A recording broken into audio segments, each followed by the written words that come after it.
So being a comics fan, Spider-Man, there are many different incarnations. Growing up, what was your favorite incarnation, and who's your favorite Spider-Man villain as a kid? Me? Yeah. Yeah, I love the majority of actually all of the incarnations. The Torment series is one of my favorites. The McFarlane series is always one of my favorites. I love the Ultimates. I only got into the Ultimates during doing research for the film, but that was a really great source of how I wanted Spidey's body to look. I love the artwork in that and how lithe and skinny he was, because I'm skinny. I don't know if you can see, but thanks. But I am skinny, and I love the idea of a skinny teenage kid beating the crap out of huge guys. That's always been a dream of mine, but I wanted to person in the film, and what better way to do it and give other skinny kids in the audience that sense of achievement as well. Sure. And who is your favorite villain? Gosh, it's impossible to say a favorite. All right. All right, I think we'll move on in the back. Mark, did you have to change your plans for the Comic-Con panel at all when the trailer leaked? We released it a little bit earlier than we probably would have, but it was just, we wanted people to have a quality version of it online rather than, a taped version for the back of the theater. Other than that, no, it's just kind of stick to our plans. Right here, Fred. Mark, first I want to thank you for 500 Days of Summer and helping me get through 500 Days of Diane. Did you have as much fun with the romance of Peter and Gwen? Yeah, absolutely. I mean, it was romance. That's one of the things that has made Spider-Man, I think, really unique in terms of the comics. Is there is a real sort of tender romantic quality to it, and certainly that's something that's always fascinated me about cinema is good romance, and that was something that was really fun to explore. With Andrew and Emma have done such great work on screen. I mean, we just finished shooting, and I'm having so much fun putting together the scenes with Andrew and Emma. There's such tenderness and honesty in that. That's one of the reasons that I wanted to make the films, is to explore that very important part of the Spider-Man mythology. So yes, you have to expect great things from them. Well, maybe don't expect too much. Expect us to be on screen. On the end. Can you tell me a little bit, Andrew and Emma, about the first time you guys saw each other? The first time you saw each other in costume, what that was like? Because I'm sure it was such an overwhelming sense of like, whoa. We did like that camera test thing, right? That was it, right? Yeah, it was. I walked in and he was in the full Spider-Man suit. Scratching my ass. Scratching his back, which was great. Just to break that out. But I went in and I needed to stand next to him in the camera test, and I think I really inappropriately just started touching you. He said, stop touching me. And I said, you have to realize that everyone is in the room with Spider-Man. This isn't just about you. Everyone is around Spider-Man right now. Actually, nothing to do with you. Had nothing to do with you at all.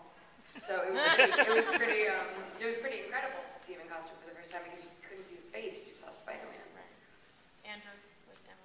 She was also wearing a Spider-Man costume. Isn't that weird? I did not want to go anywhere near her, because I was like, I thought I was Spider-Man. And I felt threatened, and then, no, she wasn't really doing that.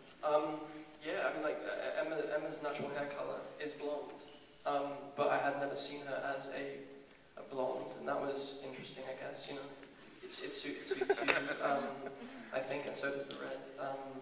That's neither here nor there. Right? Right. Thank you. In the purple and white. Emma, you played the love interest in this movie, but if you took the superhero lead, is there like a superheroine franchise you would like to take on for yourself? Oh boy, that would I don't know if I could be a superhero, to be honest with you. I mean, I'd love to say yes. There's 12 I can name, but I don't know if I'm your girl if you're looking for a superhero. Right here on the end, right here.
cigarette? Okay.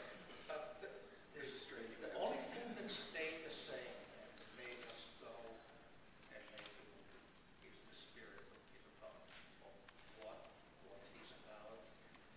But how would he behave in this day and age? How would a kid like him in high school react to things? So you'll see again, let Mark get into what is the vision of Peter Pan. And we just loved what it was. We were able to convince Mark to take a shot at it, which is, scary stuff. And we're very proud of what we have.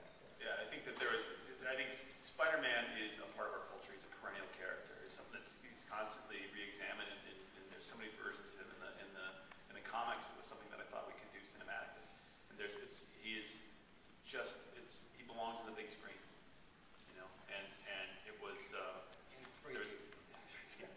there's just so much fantastic material that comes from the comics, whether it's Gwen Stacy, the Lizard, and Dr. Kirk Connors. His relationship with Kirk Connors, who's this both mentor and adversary, I think is a really beautiful and interesting and exciting and exhilarating story. And there was just, I remember, I was thinking about it, I was a little skeptical at first, I was like, as you feel the presence of those other movies in a certain way, but it kept me up at night. And like that dream, we all feel this incredible sense of responsibility, but how could I walk away from this? What an opportunity. What better cinematic character is there than Spider-Man? There is not. It's fascinating. It was exhilarating to do. It was just so much total joy. Emma? Sorry, I'm embarrassed. For me, it was Andrew. I think Mark is amazing, and I think that the producers are amazing, and Sony's amazing, and the script was so